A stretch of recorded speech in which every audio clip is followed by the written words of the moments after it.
Bonjour daholo tsika rehetra any. Fahasoavan'ny tompo sy ny fiadanana no amintsika mandrakariva. Manao ahoana ny fahasalamana, salama daholo e. Fahasoavan'ny tompo aloha dia isoran'ny tompo hoe salama ny tena matombo la afaka mifampiresaka amintsika eto amin'ity fampianarana ity. Ny andro ety aminay zao nefa manomboka miratsy dia ratsy ny any aminareo tsy dia haiko hoe manao ahoana. Fa zavatra rehetra dia avy amin'Andriamanitra avokoa. Na andro ratsy na andro tsara dia Andriamanitra ny manome an'izany fisorana azy ny zavatra rehetra. Irositsika ny amin'ny fampianarana dia manasa antsika indray hiaraka hivavaka isika. Jehovah'Andriamanitra raha io, raha ny amin'ny alalan'i Jesosy Tompo ianao, miantso ny aranao zay raha amin'ity anio ity indray raha mbola hanohy ny fampianarana ny teninao. Eny misaotra raha io raha mbola afaka mifanaritsy tavy eto indray izahay. Hianatra sy handinika ny teninao. Misaotra ny tantananao sy ny fimbinanao anay. Niarovanao anay tamin'ny loza sy tamin'ny ratsy rehetra. Ary misaotra raha fa noho ny fahasoavanao no mbola nahatohizao anay. Raha io manaritra ny fifonanay eto anatrehanao nefa izahay. Satria fantatray fa olombelona ihany izay ka mety ho lavo. Eny na dia mieritreritra ary izay hoe zavatra nataonay mety hoe tsy fahotana kanefa mety hoe fahotana teo anatrehanao dia hifonanay aminao zany. Na mety tamin'ny fiteny na ny fisainana na fitondrateny. Ninona ray nataonay ka mety ratsy teo anatrehanao dia hifonanay aminao. Mamindrafo aminay ray mamelany loka ilainao. Ninona ihany koa fahalemena malaky mahazo anay na dia vetolomanay ary zany. Dia indraindray mahakivy na mahaketraka anay. Kanefa araka ny tenin'ny apôstôly Paoly manao hoe tsy ny tsara izay sitrako nataoko fa ny ratsy izay tsy sitrako, ary izy no nafaka amin'ny tenan'ity fahafatesana ity. Ianao irery ihany Jesosy no afaka nafaka anay, afaka hamonjy anay. Dia raha izay dia kely hery Kristy fa ianao no herinay. Afao izay amin'ny fahalemenay, afao izay amin'ny fahotanay, afao izay amin'ny tsy fahamarinanay rehetra. Ko mangataka aminao izay Kristy io, diovy amin'ny rahanao izay, ho afa-pahotana sasao amin'ny rahanao izay Kristy, ho afa-keloka. Ary eo karaha iny fanainao masina ane, hitantana sy hivimbina anay ho amin'ny marina rehetra ary marina na afaka anay tsy ho andevo. Raha hianatra sy handinika indray ny teninao izay dia mangataka mandrakariva ny fanainao hanokatra ny fonay sy ny sainay matarana ny sitraponao ka ampianatra anay ny fahamarinanao. Teninao manambara manao hoe izy no mpianatra anareo ny zavatra rehetra enina dia ny zavatra ho avy azy. Ka dia oka ny fanainao ray no hanamasina anay ny amin'ny teninao sy tantananay ho amin'ny marina rehetra. Apetraka feno am-pilatananao izao fotoananay izao tsy hanan'ilay ratsy fahefanana dia kely azy na ny fifandraisanay. Ka oka ny rahanao andrako izany rehetra izany Kristy io tsy hanan'ilay ratsy fahefanana dia kely ary areoko ny anjerinao hitoby manodidina. Ka dia aoka raha io mba ho toto soamantsara ny fifandraisanay amin'izay miheno izao fampianarana izao sy any tokantrano any na amin'ny toerana rehetra izay nona ny fampianarana. Sy amin'ny fampitana ihany koa izao fampianarana izao. Dia mampianarana iray ny teninao amin'ny lalan'ny fanainao masina fa vonin-kendra izay vahoakanao. Dia anaran'i Jesosy na nandratarazan'ny vavaka izany iray teto anatrehanao. Fa raha devoly Satana kosa dia aoka raha tsy hanana anjara tsy hanana pahefana. Po mandidy ianao izay ry Satana devoly sy ny asanao rehetra. Miala ianao tsy manan-kery tsy manam-pahefana amin'ny fampianarana izao tenin'Andriamanitra izao. Miala ianao tsy manan-kery tsy manam-pahefana amin'ny tokantrano sy amin'ny olona rehetra izay mihaino izao fampianarana izao. Levonina ianao ny amin'ny rahan'ny zanak'ondry sy ny fofonan'i Kristy amin'ny anaran'i Jesosy.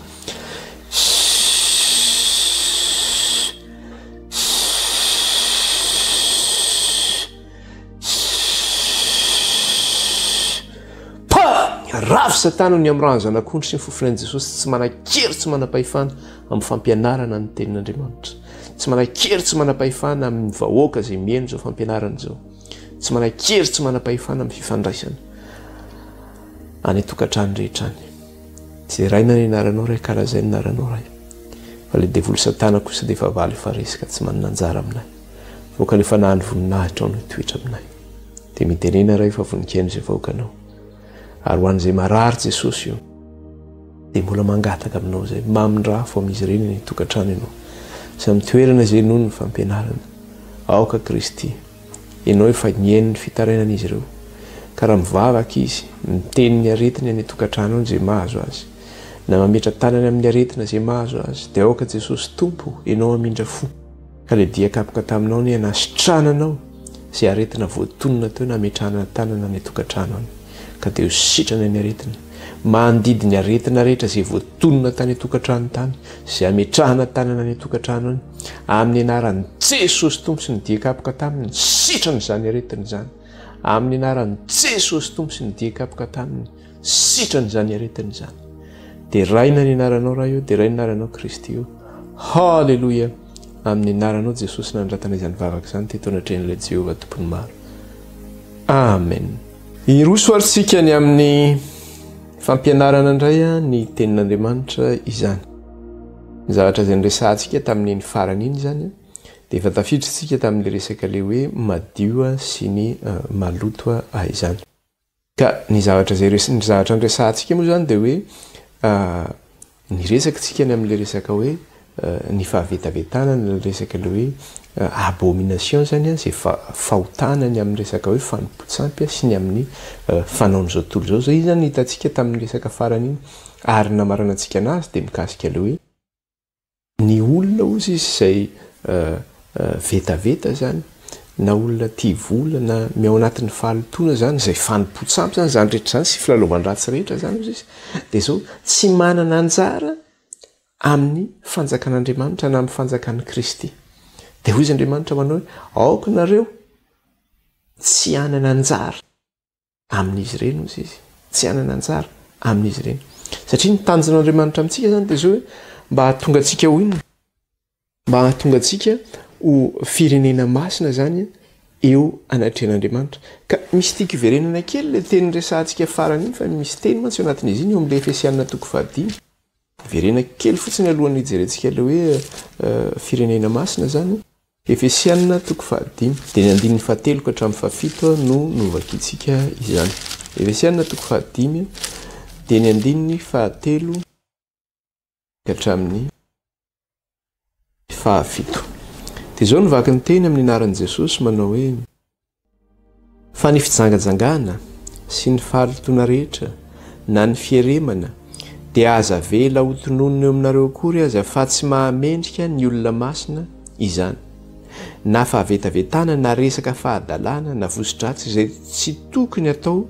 fa aleo misaotra zany hoe amin'ny maha olona masina atsika zany dia hoe tsy tokony ho tononona eo amintsika akory zany zavatra zany hoe ao amin'ny vahoakan'Andriamanitra hoe dia misy mpijangajanga na mbola ahitana fahalotona na misy hoe fieremana dia hoe aza velo tononona eo aminareo akory zany fa tsy mahamendrika ny olona masina ozy izy na fahavetavetana na fahadalana jereo nke resaka ohatra ianao kristianina zany ianao dia manao resaka adaladala ianao resaka manoatra ny hoe blagy miteniteny foana ianao zany hoe mahamolona masina ao ka tsy tononona eo amintsika zany zany zavatra zany dia misy zavatra tena misy zany amin'ny fiangonana misy miakatra pilipitra le pastery dia inona ny zavatra teneny manao blagy zavatra fahadalana zavatra vetaveta ny resahany aoka tsy tononona eo amintsika zany dia raha tenenina amin'le membre zany zany zavatra zany tenenina amin'le membre ny fiangonana hoe tena efa tsy mety ange zao zavatra ao dia ozy izy tsy takatrareo zany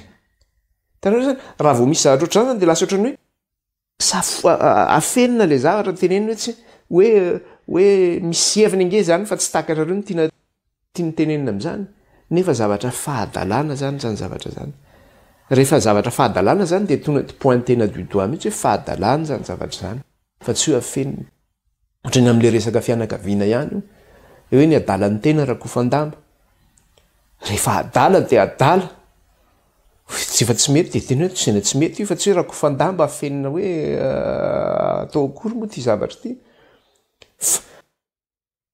plus ny afeninao plus ny oliny tsy manino tsy mahalala ny adalana iny satria rakofanao le fahadalana fa aseho mihitsy izy tsy mety ange zao zavatra satria izay le tenen'ny soratra masina teo zany mikasika an'le zavatra teo hoe fa ny fijangajangana ny fahalotona rehetra na ny fieremana dia aza velo tononona eo aminareo akory aza fa tsy mahamendrika ny olona masina izany na fahavetavetana na resaka fahadalana na vosi-dratsy izay tsy tokony atao fa aleo misaotra fa fantatrareo marimarina fa zany tsy manana lova eo amin'ny fanjakan'i Kristy sy Andriamanitra na ny mpijangajanga rehetra na ny olombetaveta na ny olona mierina manompo sampy. Aza mety ho fitahan'ny olona miteny foana ianareo na amin'ny zavatra izany no mahatonga ny fahatezan'Andriamanitra amin'ny zanaky ny tsy fahanarahana, koa aza mety mpiombina aminy ianareo. Ny olona mpanao an'izany, ny mpiteny vetaveta, mpiteny fahadalàna, mpijangajanga, fieremana amin'ny resaka fanompo-tsampy zany, tsy manana anjara amin'ny fanjakan'Andriamanitra zany. Misy mantsy olona dia efa tena miseho laisser aller mihitsy. Indrindra rehefa hoe ao amin'Andriamanitra zany dia efa mihevitena ohatran'ny hoe mihevitena zany efa tena ohatran'ny hoe tapitrohatra raha zay ny azy ilazana anazy. Dia ohatran'ny hoe azony atao daholo izay rehetra. Fa Andriamanitra dia masina. Masina Jehovah Andriamanitra. Ary ahoana izy? Aoko masina aho satria masina ao Jehovah Andriamanitra reo. Ary zay zavatra izay no tediavin'Andriamanitra amintsika. Ozy Andriamanitra hoe aoko ao izy nareo tsy hanana anjara amin'izy ireny. Tsy hanana anjara amin'ny fanaondreny olona ireny satria Andriamanitra zany rehefa nifidy antsika dia nifidy antsika ho inona? Nifidy antsika olona masina Andriamanitra. Satria masina izy. Ka na ny fitenina, na ny fisainana, na ny fitondratena zany dia aoko masina antsika satria masina Jehovah Andriamanitra ray. Dia izay no jerentsika hoe zay amin'ny mafizendreny rosahantsika zany mikasika ny hoe mba ho firenena masina zany tsika hoe ho tonga amin'ny fahamasinana zany ny tanjona tian'Andriamanitra trarina amintsika. Zany mantsy efa manomboka esorina indray any amin'ny fiangonana zany zavatra zany satria hoe rehefa kristianina zany dia ohatran'ny hoe kristianina fotsiny ianao dia mivavaka ianao. Arak'ilay tenenina hoe raha mandeha eny amin'ny Facebook eny sy ny karazany resaka miteny ny anaran'i Jesosy daholo ny olona rehetra. Fa ivelan'izay io ilay tonga amin'ny tenin'Andriamanitra manao hoe ny vavana ozy izy maninona? Miteny amby vavana izy. Fa ny fony ozy izy lavitra. Inona moa ilay hoe fony lavitra? Ilay fony lavitra dia zao hoe amin'ny vavana ihany izy miteny hoe Jesosy tiako ianao zao. Fa ny fony lavitra azy, ny dikan'ilay hoe fony lavitra dia zao tsy manaraka ilay tenin'Andriamanitra izy. Voamaly hariva zao mijery. Voamaly hariva mijery spectacle, mijery hira evangelika ireny. Le hira tena tsara, le hira mideran'Andriamanitra le hira. Fa dia le olona mihira eo dia manao clip maromaro izy. Misy fotoana iny kavina iny lava be le kavina mila ny akavanana iny dia nila ny tsisy kavina dia ny lokomena miosotra manga, mena, tsy haintsony. Ny tanana feno bracelet feno. Dia mba gaga ihany ianao ny tanana feno vernis be toute couleur. Dia hoe ahoana raha le olona. Nefa le hira dia tsara. Dia ohatr'izany daholo ny sasany mihira izy mihira le evangelika izy dia sola be ty ilan'ny lohan'ny ray manontolo ty dia ny ilan'ny ty any sisa misy volo. Dia variana eo anao. Dia ahoana ary zany. Izay ngely hoe ny vavany zany manaiky an'Andriamanitra mivava izy fa ny fony lavitra azy miteny izy hoe zao. Zay ve ny zavatra tediavin'Andriamanitra zay. Nefa zay ilay antsoina hoe inona zay? Hoe fahamasinana. Zay ny ilay resantsika. Andriamanitra zany mitady olona aminy, mivavaka aminy amin'ny fanahy sy ny fahamarinana. Zay ny teneniny any amin'ny Jaune. Satria Andriamanitra dia fanahy izy ary Andriamanitra mitady olona hivavaka aminy amin'ny fanahy sy ny fahamarinana. Fa tsy ho mivavaka aminy fotsiny dia tononona mivava. Fa io zavatra teneninao zany iainanao koa zany le izy. Dia adin'ny kristianina zany io resaka hoe fahamasinana io. Ahoana zany fahamasinana ao amin'Andriamanitra zany. Dia raha vao miresaka an'izany dia tany amin'ny testamenta taloha zany fa nga Jesosy Kristy nanao an'izany. Nahitan'i Jesosy ve ianao nitory dia niteny ny soratra masina hoe tamin'i Jesosy nitory teo Betania dia nanao any le lohany sola be ilany iny hitan'ny vahoaka iny dia ozy izy mba hanao ohatran'iny koa zay. Zay ve nataony tao? Tsisy resaka mihitsy hoe Jesosy Kristy dia nanao an'izao. Na misy tatouage izy na tsy fantatro. Zao ny kristianina feno tatouage iny daholo nefa niteny ny soratra masina aza manao an'izany ozy izy tsy azo atao zany. Zay zany zay ngely hoe fahamasinany. Ahoana zany ianao anatrehan'Andriamanitra? Araka ilay nanamboaran'Andriamanitra anao iny. Jerentsika ty amin'ny Leviticus 8:12. Ahoana ozy izy? Leviticus 8:12. Dia zao no teneniny ato. zay rentsika kely zany ty. Leviticus 20:10. Vaky ny teny amin'ny anaran'i Jesosy. Mitenena amin'ny fiangonana dia ny zanak'Israely rehetra. Amin'izao fotoana izao tsika efa zanak'Israely iny, ara-panahy efa nianarantsika teto zany. Iza ny fiangonan'Andriamanitra? Isika ny fiangonan'Andriamanitra. Dia rehefa niteny tamin'ny zanak'Israely Andriamanitra dia izy mitenena amin'ny fiangonana dia ny zanak'Israely rehetra hoe aoka ho masina ianareo satria masina ho Jehovah Andriamanitrareo. Aoka ho masina ianareo satria masina ho Jehovah Andriamanitrareo. Dia io moa ilay zavatra andrasantsika. Izay zany angatan'Andriamanitra hoe aoka ho masina zany tsika satria masina Jehovah Andriamanitsika.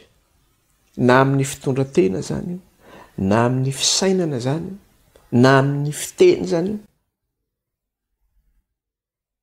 Fa tsy hoe masina ianao dia afaka manao blague pourri zany ianao na manao blague vetaveta zany ianao. Mialatsiny amin'ilay fitenenana. Fa tena mivoaka zany, fa tena fa lasa fa nanidina. Tonga amin'ny fitenenana fa lasa nianin-kazo angamany. Fa tsy zany mihitsy. Fa mampetra fanontaniana. Fa ny olona mantsy dia variana borné fotsiny hoe io pasteur io ny lamonjy anay io. Zay indray aloha dia tsy miala amin'io zay dia efa samy mianin-kazo eny daholo nareo zany. Andriamanitra Jesosy ny rahan'i Kristy ny namonjy antsika, fitaovana nataon'Andriamanitra ho fampandrosoana ny asany. Fa Kristy ny namonjy antsika. Dia tamin'ny fotoan'Andriamanitra nifidy ny zanak'Israely dia ahoana ozy izy? Rehefa nivoaka avy tany Egipta zany ny zanak'Israely. Dia inona ny zavatra nitenenin'Andriamanitra tamin'ny Israely? Exodosy 9:1. Jerentsika indray. Exodosy 9:1. Dia izao ny vaky ny teny amin'ny anaran'i Jesosy.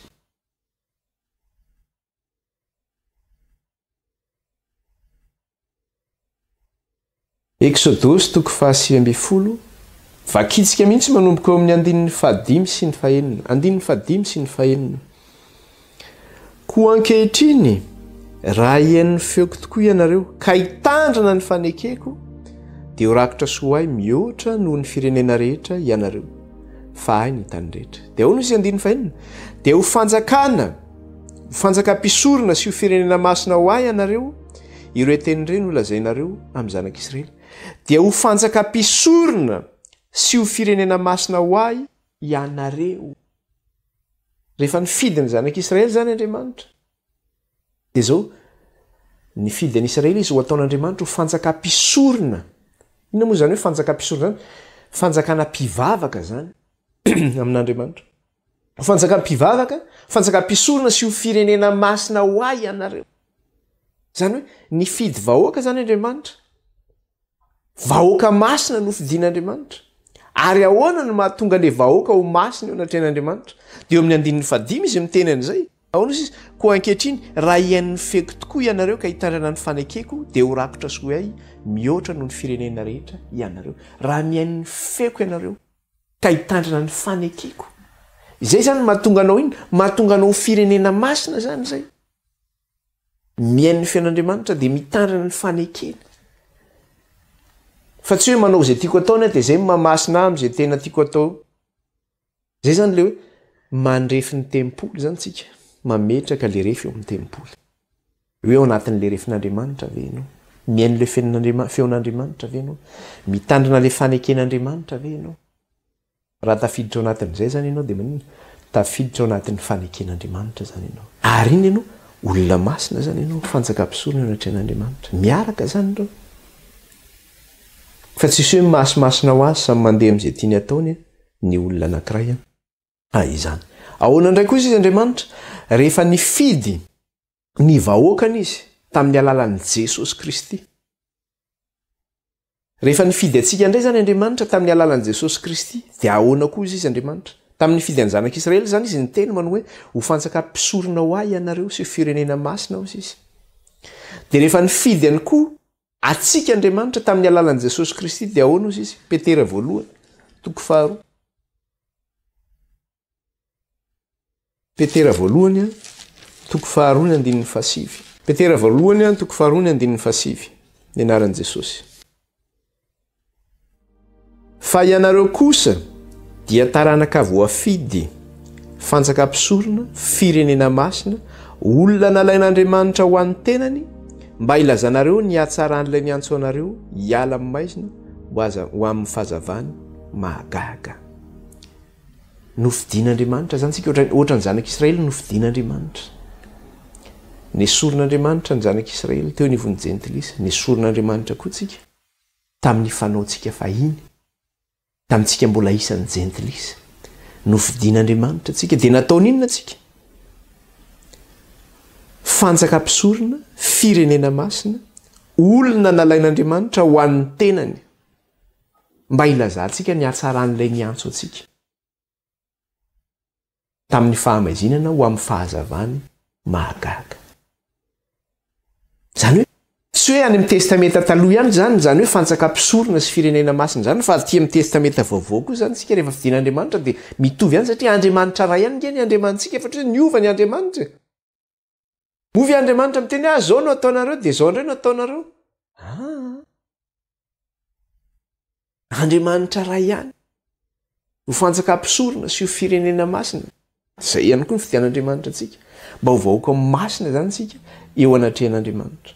Dia jereo fa aty amin'ny Apokalipsy inona ny zavatra teneniny fa mbola miverina io zany aty satria novidiana tamin'ny alalan'ny rano Kristy tsika. Apokalipsy 5:5 andininy 7 sy ny 10 aolo izy eto.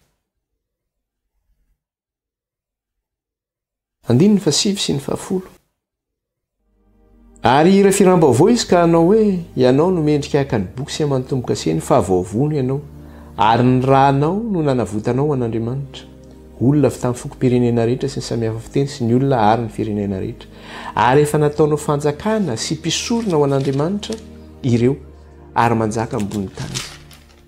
Ary efa nataonao fanjakana sy mpisorona ho an'Andriamanitsika ireo. Ny rahan'i Kristy no efa nanavotana antsika. Ho any izay nandray an'i Kristy ho tombo sy mpamonjy ny fiainany, izay nino no nasiana ny tomboka sy ny fanahy masina. Rehefa navotan'i Kristy tsika ka nandray an'i Kristy zany dia manao fanjaka mpisorona sy firenena masina isika ho an'Andriamanitra. Vokatra an'izay zany amin'ny maha hoe firenena masina atsika. Araka ilay tenenin'Andriamanitra teo manao hoe aoko ho masina ianareo satria masina ao Jehovah Andriamanitra reo. Dia ahoana ozy izy? Dia Andriamanitra zany tena mamepetra mihitsy tandreminy ny tenanareo. Aoko ho masina ianareo satria masina ao. Tadidio zany izay zavatra zay. Tsy hoe zavatra ataoko totoa zany io. Dia aty izy aty amin'ny Korintianina 2 dia zao no teneniny Korintianina 2. Jerentsika Korintianina 2:7-1. Korintianina 2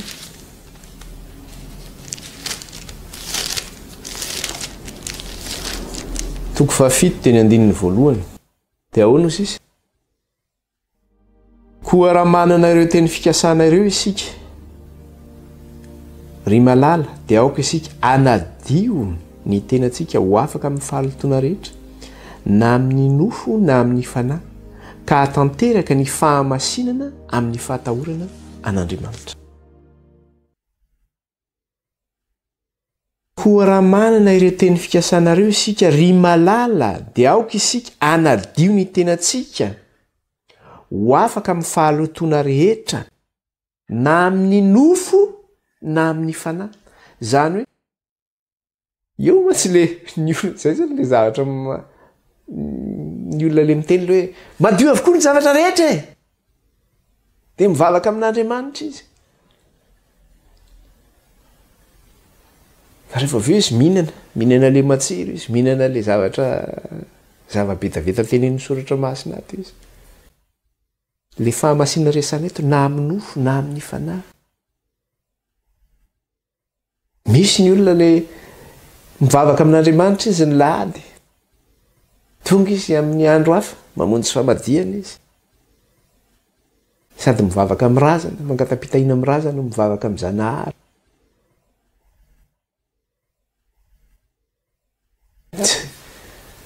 Aoka ka ho afaka mifahalotoana rehetra na amin'ny nofo na amin'ny fanahy zavatra rehetra zany no mety inona daholo dia ho hitantsika eto zany hoe inona daholo mety fahalotoana ara-nofo koa tsy azo atao zany efa nyresantsika teto moa ny resaka le hoe favetavetana zany amin'ny resaka hoe fanompontsampy fa hitantsika ny resahana teto amin'ny resaka hoe ara-panahy zany iny le hoe ny lalàn'Andriamanitra no tokony ho tandremantsika zany dia iresaka ihany koa zany tsika le hoe fahalotoana zany hoe ara-nofo inona koa zany mety ho fahalotoana ara-nofo dia toy izany le vaky teny manao dia aoka isika anadio ny tenantsika ho afaka mifahalotoana rehetra na amin'ny nofo na amin'ny fanahy ka atanteraka ny fahamasinana amin'ny fahatahorana Andriamanitra zay zany no mahatanteraka ny fahamasinatsika zany zay ny fialana amin'ny fahalotoana ara-nofo fialana amin'ny fahalotoana ara-panahy amin'ny fahatahorana an'Andriamanitra ozy izy ka inona moa le fahatahorana an'Andriamanitra io satria io zany be deaibe ny tsy mahatakatra anazy io hoe le matahotra an'Andriamanitra ve dia hoe matahotra ohatrany hoe Andriamanitra zany biby mampatahotra ve dia atahorana zay ve le hoe fahatahorana an'Andriamanitra fa le fahatahorana Andriamanitra zany le fahangovitana amin'ny teniny zay ny atao hoe fahatahoran'Andriamanitra hoe miteny Andriamanitra hoe zao zavatra zao no ataonao zao zavatra zao no tsy ataonao dia matahotra ianao an'iny tenin'Andriamanitra iny hoe manaja ny tenin'Andriamanitra iny ianao zay le hoe fahatahorana an'Andriamanitra fa rehefa tsy manaja ny teniny iny zany ianao dia tsisy fahatahoranao an'Andriamanitra zany manao zay tianao atao ianao zay le hoe tsisy tahotra an'Andriamanitra ka rehefa tsisy tahotra an'Andriamanitra ianao dia tsy manana iny tsy manana respect zany ianao amin'Andriamanitra tsy mameajany an'Andriamanitra zany ianao ataonao tsinitsinina zany Andriamanitra ka le fahatanterana ny fahanamasinantsika zany na ara-nofo na ara-panahy zany dia ao anatin'ny fahatahoran'Andriamanitra no mahatonga antsika tanteraka amin'izay zavatra zay satria zay mahatanteraka ny fahamasinantsika zany dia toy izany ihany koa izy aty amin'ny Tesalonianina voalohany aty Tesalonianina voalohany toko faefatra Tesalonianina voalohany toko faefatra ny andininy voalohany ka hatramin'ny fahafito Tesalonianina voalohany toko faefatra andininy voalohany ka hatramin'ny fahafito amin'ny anaran'i Jesosy ary farany ry ralahy mangataka aminareo sy mananatra anareo ao amin'i Jesosy tompo izay mba ho araka ny nandraisanareo taminay izay mety andehananareo sy hanaovanareo ny sitrapon'Andriamanitra dia araka ny andehananareo ihany no hitombonareo bebe kokoa fa fantatrareo ny didy nomenay anareo avy tamin'i Jesosy tompo fa izao no sitrapon'Andriamanitra tsindriko tsara io fa izao no sitrapon'Andriamanitra dia ny hanamasinana anareo hifadianareo ny fijangajangana mba samy ahafantatra izay azonareo ny fanaky ny tenanareo avy amin'ny fahamasinana sy ny voninahitra tsy amin'ny filana fotsiny tahaka ny jetilisa izay tsy mahalala an'Andriamanitra mba tsy hisy hanao saina ifetsy ny ralany amin'izany fa ny tompo no mpamaly amin'izany zavatra rehetra izany toy ny lazainay sy nambaranay taminareo raha teo fa Andriamanitra tsy niantso antsika ho amin'ny fahalotoana fa amin'ny fahamasinana miverina zany Andriamanitra zany rehefa niantso antsika dia tsy niantso antsika amin'ny fahalotoana fa ho amin'ny fahamasinana dia izao ny sitrapon'Andriamanitra ozy izy dia ny hamasina anareo hifadianareo ny fijangajanga mba samy hahafantatra izay azonareo ny fanaky ny tenanareo avy amin'ny fahamasinana sy ny voninahitra ozy izy io fijangajangana io tsy voatery hoe fijangajangana ara-nofo ihany fa ara-panahy io tsika zany nalain'Andriamanitra nofidiny ho azy masina ho azy aoka ho masina ho ay nareo satria masina ho jeo Andriamanitra reo men'Andriamanitra ny didiny sy ny lalàna zao no ataonareo zao no ataonareo izao ny jeo Andriamanitra reo aza manan'Andriamanitra hafa afa-tsy izao ihany dia ianao mandeha mangatapitahinany amin'ny razany ianao makany amin'ny dadarabe ianao mivimbina ody any amin'ny palitaonao any any ambozonanao any eo amin'ny tolanam-baravarana eo tsy eo amin'ny tokonam-baravarana eo fijangajangana daholo zany rehetrarehetra zany dia eo ihany koa ny ara-nofo moa dia tsy tenenina intsony ireo manao deuxième bureau rehetrarehetra any ambadika any izy daholo zany tsy mahamasina atsika zany rehetra zany.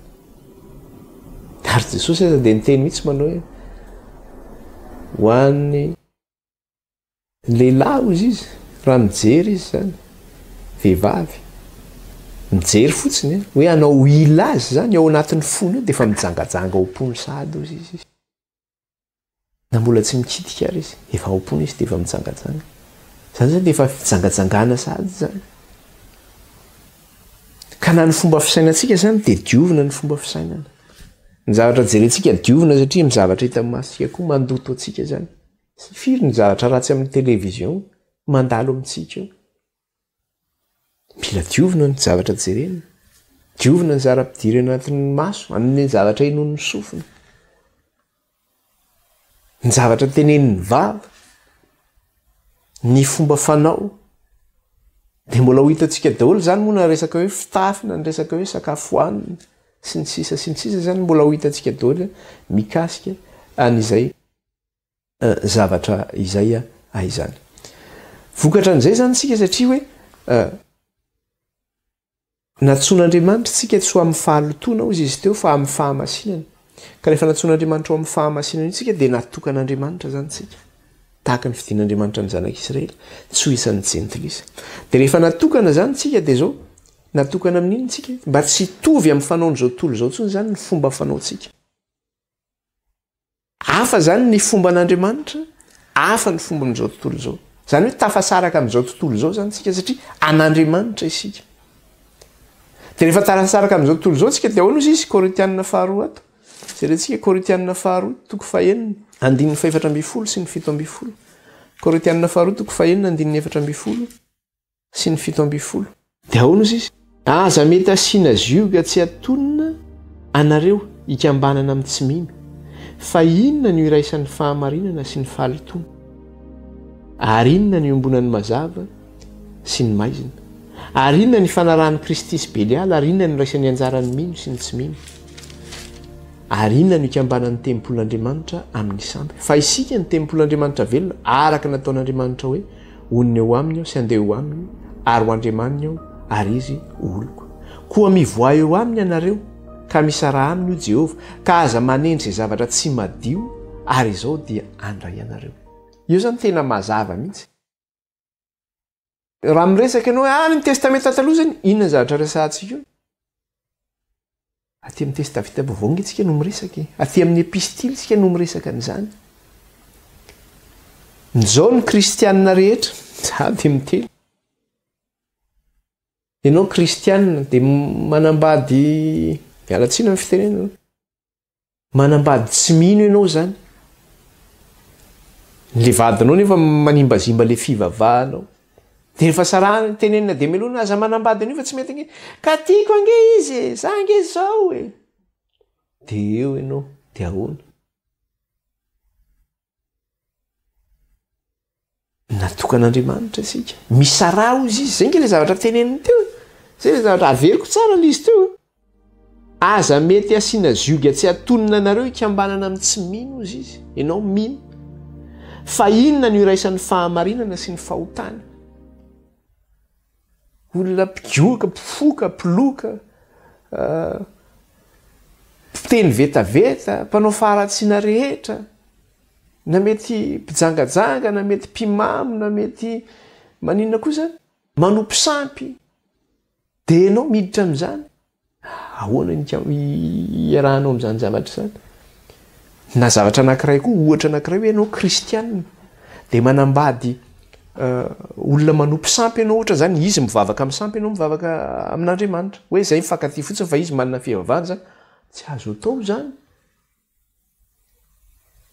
Zany zany tsy azo atao zany. Raha miresaka fotsiny mialatsina mitenena ohatra hoe olona mivavaka amin'ny Bouddha ohatra zany le olona.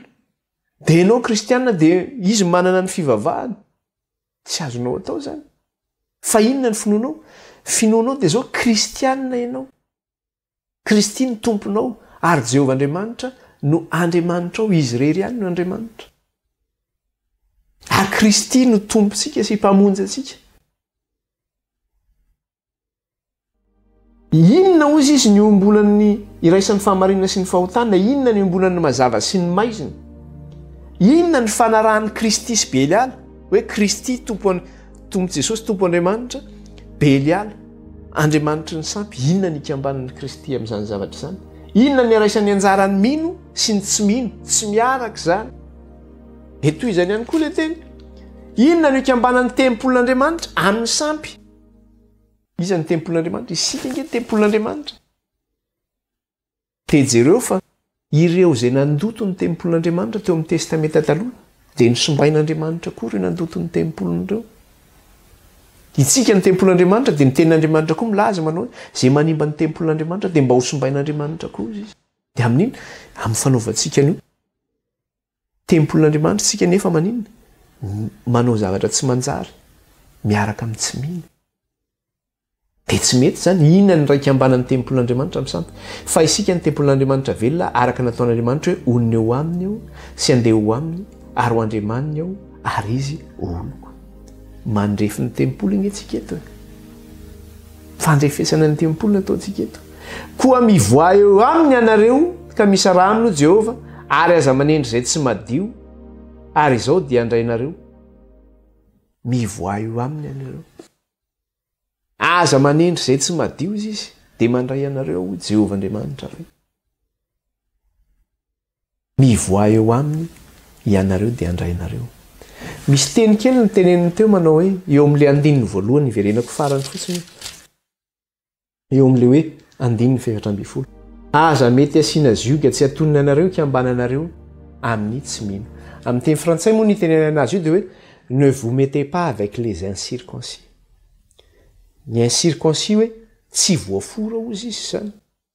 Ka ny tsy voafora zany dia nadikany tsara mihitsy amin'ny teny gasy izy hoe ny tsy mino.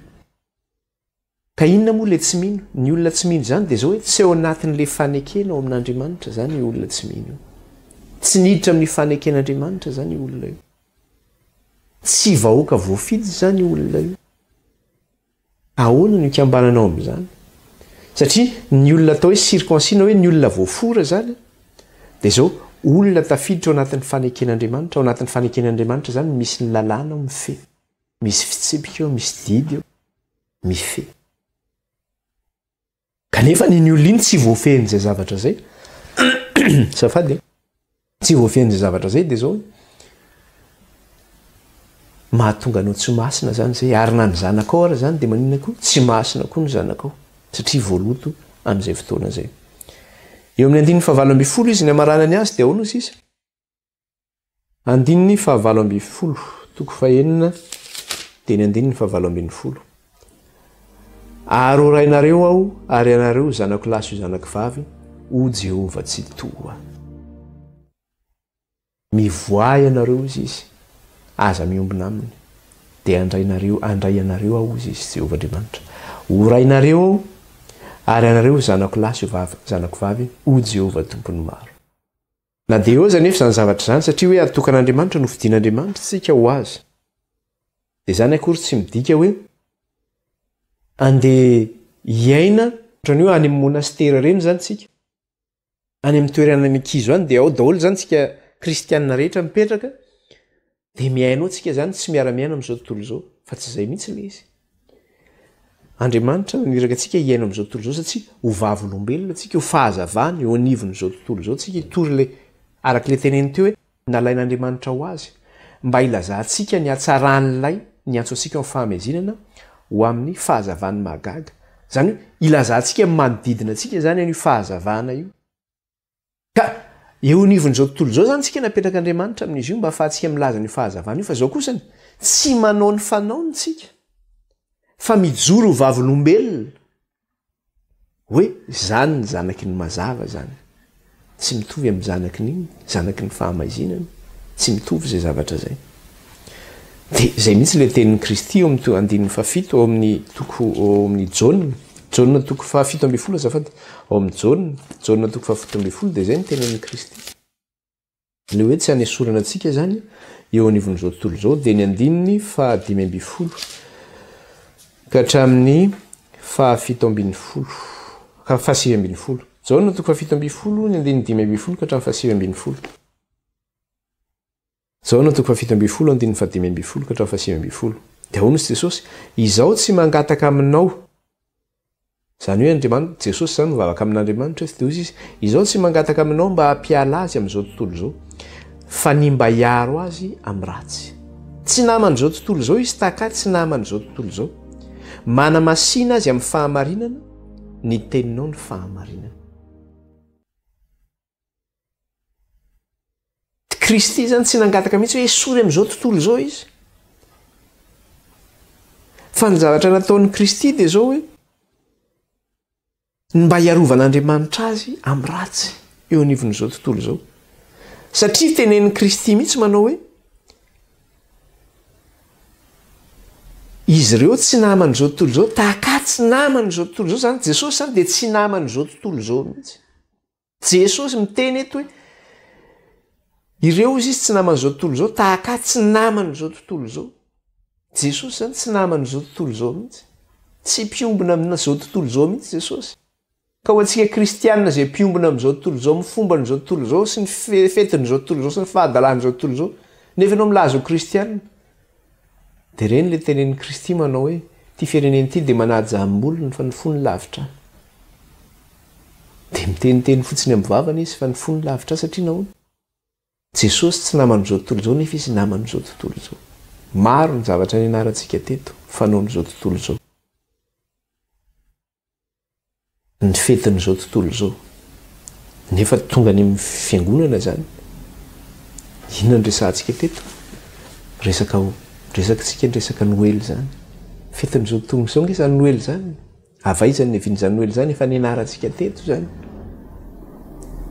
tamin'ny fiangonana Pergamos tsika nianatra an'iny resaka transition hoe ahoana ny fomba nidirany ireny teo amin'ny fiangonana kristianina fa fomban'izao tontolo izao fomba tsampy ireny no lasa tafiditra tao amin'ny fomba kristianina dia Kristy milaza zany hoe za tsy naman'izao tontolo izao nefa ilay kristianina zany miezaka mafy mihitsy izy ho naman'izao tontolo izao izy mihitsy ny miezaka dia inona moa zany fa tsy ohatrany nataony zanak'Israely taloha ihany ange zany no fa iny ihany no nataon'ny kristianina amin'izao fotoana izao ozy Andriamanitra mantsy an'i Israely nanao hoe nifidiko izy ozy izy azo mahafinaritra n'izy dia namboleko ozy izy dia tena nafinaritra ozy izy kanjo ozy izy naona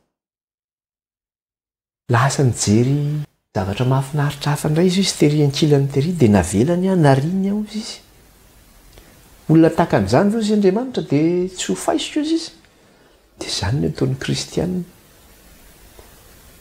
ny tenin'Andriamanitra dia miteny manao hoe izy ozy izy dia tsy mba tahaka an'ireo mpijangajanga izay omena karama fa izy indray ny mandoa karama mba handeha ho aminy ilay olona hanao fijangajangana aminy dia ohatr'izay mihitsy ny ataon'ny kristianina koa amin'izao fotoana izao kristianina indray no mikoty an'izao tontolo izao amin'izao fotoana izao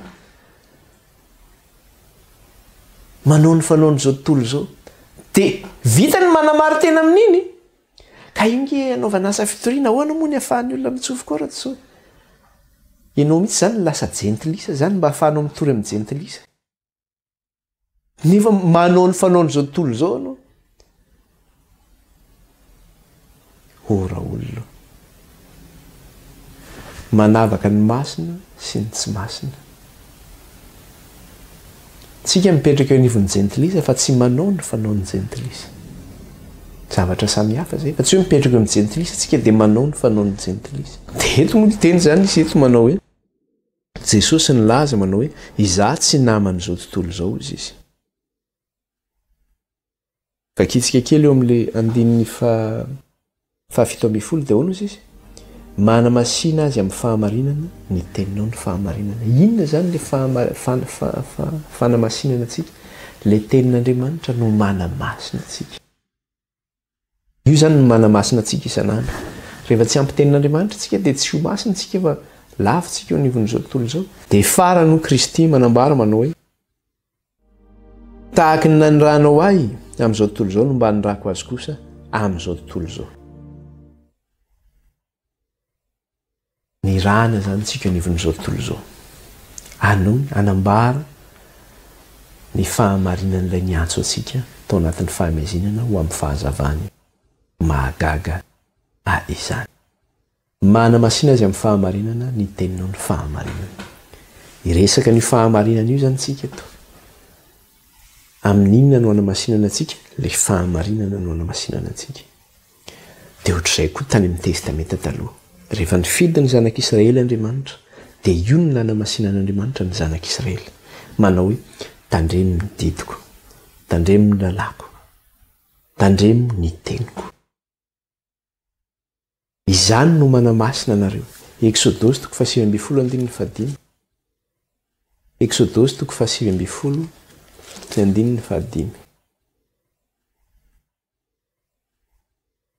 Exodosy 7:15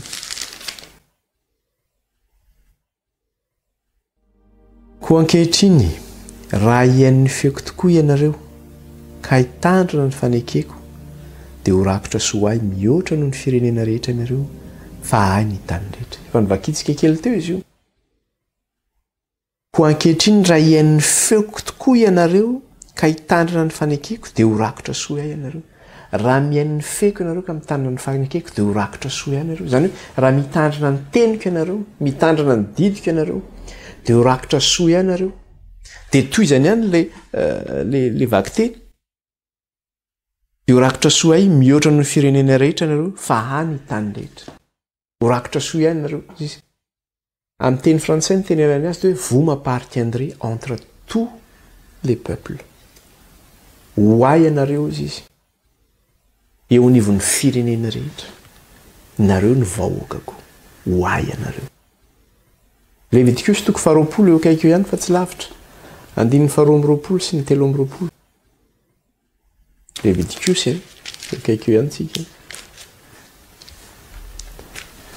20 9:20 sy 3:20 dia ahoana izy eto ary tandremo ny didiko rehetra sy ny fitsipiko rehetra ka arao izy mba tsy handohanareo ny tany izay tondrako anareo honenana tandremo ny didiko rehetra sy ny fitsipiko rehetra ka arao izy zay zany le hoe manamasina azy amin'ny fahamarinana ny teninao ny fahamarinana tandremo ny didiko rehetra amin'ny toerana rehetra izay ametrahako anareo izy mba tsy handohanareo ny tany firy ny efa voaroaka tamin'izany men'Andriamanitra tany ny zanak'Israely tsy nanaraka an'izy nroan'Andriamanitra niala teo izy niponina teo fahiny jangajanga vetaveta mpanompo sampy nroan'Andriamanitra teo koa tsika milaza vahoaka an'Andriamanitra fa zao raha miaino anatin'izany tsika voaroaka eo anatrehany tsika tsy olon'Andriamanitra tsika tsy ho zanak'Andriamanitra tsony tsika ina mazanak'Andriamanitra tsika any amin'izany movy Andriamanitra aroroaparatsiana dia eo ihany 4:20 izy dia inona zavatra teneniny io fa efa nolazaiko taminareo ianareo andovan'ny taniny fa izao no hanome azo olovanareo dia tany tondra-dronosy tantely izao no Jehovah Andriamanitra reo izay nanavaka anareo amin'ny firenena samihafa eo zany le hoe nesoron'Andriamanitra tsika dia rehefa nesorony dia navan'Andriamanitra amin'ny firenena rehetra zay nanavaka anareo amin'ny firenena samihafa inona no mampiavaka antsika amin'ny firenena samihafa dia eo fa resahana foana le izy hoe raha mijery ny kristianina amin'izao fotoana zao amin'izao andro tsika zao dia ny kristianina efa tafaray amin'ny jentilisa daholo na fomba jentilisa efa tafiditra amin'ny fomba kristianina daholo inona zany no mampiavaka tsy misy tsony tsisy raha manao ny izao tontolo izao ohatrany hoe manao resaka manome mari-pakasitrahana zany ho an'ireny mpihira malaza n'izao tontolo izao reny isa-taona zany zay moa le anarany aty Eropa hoe Grammy Awards angamba ny anarany raha tsy diso dia mamery mari-pakasitrahana zany izy amin'iny izy any tena mpihira hoe tena nahazo voalohany tamin'ity taona ity na hoe nahavarotra album be nisy impact be sy ny karazany dia lasako ny kristianina mba manao lamody dia mba manao Grammy Awards kristianina koa izy ny mpihira evangelika dia le hira fotsiny zany ohatra hoe hira ho an'Andriamanitra fa le forma zany dia mitovy ny akanjo anaovana eo aza dia ohatrany hoe mijery spectacle an'izao satria zany misy manao karazana exhibition zany zareo manao an'le spectacle dia mijery anao le hira zany hiran'Andriamanitra fa le akanjo dia akanjo molehibe reny mampiseho forme décolleté volomena be voeny couleur maquillage tsy tenenina firavaka tsy tenenina tsony vernis tsy tenenina tsony ny kopom-bolo tsy tenenina tsony leo famezam-boninahitra an'Andriamanitra tsy hitanao ty fotsiny io ihany eo ihany ny ataoko ihany aoko ianao tononona amin'ny anara aoko zay ho tononona amin'ny anaranao zay ngely izy aoko zay ho tononona amin'ny anaranao tsisy zany nefa le zavatra tenenina zany nefa ineto hoe izao no Jehovah Andriamanitra reo zay nanavaka anareo tamin'ny firenena samihafa zany hoe navana nge zany ianao de mandeha ny an-dalana ianao tsy miavaka akory ianao inona mampiavaka anao tsy miavaka ianao eto zany tsika de iresaka tsika zany le fanavana ho resahantsika amin'ny tenin'Andriamanitra io satria le tenin'Andriamanitra no manamasina atsika zany de misy fanavana zany omen'Andriamanitra anao men'Andriamanitra atsika hoe izao no fanavana atsika de ahoana reo fanavana atsika io amin'ny sakafo hohanina amin'ny fomba fitafy de fa hitantsika teo eny amin'ny resaka hoe fomba fiaina ihany koa le resaka hoe fijangajangana zany io ara-panahy io na ara-nofo ny amin'ny resaka hoe fitandrimantsika ny lalàn'Andriamanitra amin'ny tahotra ny tenin'Andriamanitra zany le hoe fangovitana amin'ny tenina zany zavatra angatan'Andriamanitra amintsika tenin'Andriamanitra teo manao hoe tsisy ifandraisan'ny mino sy ny tsy mino izy zany hoe na amin'ny resaka fitafy io na amin'ny resaka sakafo zany tsy mitovy io na amin'ny fety jevonjeno io na amin'ny zavatra atao tsy mitovy io zany raha ianao zany tonga ny vendredi taloha mpanao vendredi joli ianao mandeha miaraka amin'ny namana any mandeha misotro mifaly mirevy tonga ianao amin'Andriamanitra vita zany tsisy efa hafa indray ny zavatra ataonao fa tsy mitovy amin'izay amin'ny resaka fahamasinana ny zavatra ataonao de ianao moa rehefa miditra amin'io de zay de va miteny sady eto de mimeloha fa raha vao mitsifoka amin'ny fahamasinan'Andriamanitra ianao de mitsoka daholo amin'izay ny olona rehetrarehetra hitanao amin'izay lasa satria tsy mitovy amin'ny fanaony tonga de miavaka ange ianao ny dikan'izay zay le hoe fanavana miavaka ianao satria raha manao fety izy tsy afaka mamonjy an'le fety ataona ianao satria ny zavatra ataonao tsy mitovy amin'ny fiainanao de efa miavaka zany ianao amin'izay fotoana zay miara mivoaka eny an-dalana eny no fomba fitafinao tsy mitovy amin'ny fomba fitafina miavaka zany ianao amin'izay fotoana zay misakafo ianao ny zavatra hohaninao tsy mitovy amin'ny hohanina miavaka ianao amin'izay fotoana zay ny kopom-bolonao tsy mitovy amin'ny kopom-bolony de efa miavaka ianao amin'izay eo zany le hoe fanavana araka le teny teo izao no Jehovah Andriamanitra reo izay nanavaka anareo tamin'ny firenena samihafa hoy Jehovah Andriamanitra de iresaka zany tsika eto ny amin'ny resaka hoe fanavana zany zao de ho jerentsika zany le izy resaka zany tsika zao ny resaka hoe lalàna ny amin'ny resaka sakafo ary zany amin'ny resaka hoe fanavana ahoana ary zany resaka sakafo amin'ny fanavana ty jerentsika eo amin'ny toko 20 ihany de ny 9:20 eo akaiky eo ihany izy zany ary avao ny biby madio sy ny maloto ary ny vorona maloto sy ny madio ary aza mametaveta ny fanahinareo amin'ny biby na amin'ny vorona na amin'izay rehetra mandadina mikisaka amin'ny tany izay navahako ka nolazaiko taminareo fa maloto avao ny biby madio sy ny maloto ary ny vorona maloto sy ny madio ary aza mametaveta ny fanahinareo amin'ny biby na amin'ny vorona na amin'izay rehetra mandadina mikisaka amin'ny tany izay navahako ka nolazaiko taminareo fa maloto ny finanana zany le biby maloto de zao manino mametaveta ny fanahitsika zany teny hoe tsy nofitsika fotsiny voavetaveta zany fa ny fanahintsika mihitsy no voavetaveta zany satria rehefa mivavaka amin'Andriamanitra de amin'iny amin'ny fanahy sy ny fahamarinana nefa zany hoe mivavaka amin'Andriamanitra fanavetaveta zany ny mivavahanao amin'Andriamanitra zany de andray ianao Andriamanitra amin'izany de Andriamanitra efa miteny raha mivavaka aminy ianareo de amin'ny fanahy sy amin'ny fahamarinana de io fahamarinana io le fanarahanao le tenin'Andriamanitra zany io zay le hoe fanahy sy ny fahamarinana fa ny olona nge miteny fotsiny hain'ny olona nge zany toko sy andininy zany zay mivavaka amiko de amin'ny fanahy sy ny fahamarinana fa ny porteny zany teny zany miakatra le olona ve zany aiza ny porteriny zany teny zany de eo le fahamarinana mipetraka manao hoe avao ny biby maldio sy ny maloto ozy izy ary aza mametaveta ny fanahinareo izy am'izany izay navahako ka nolazaiko taminareo fa maloto sarahan'Andriamanitra mihitsy zany le izy sarahan'Andriamanitra zany de iresaka zany tsika amin'io zany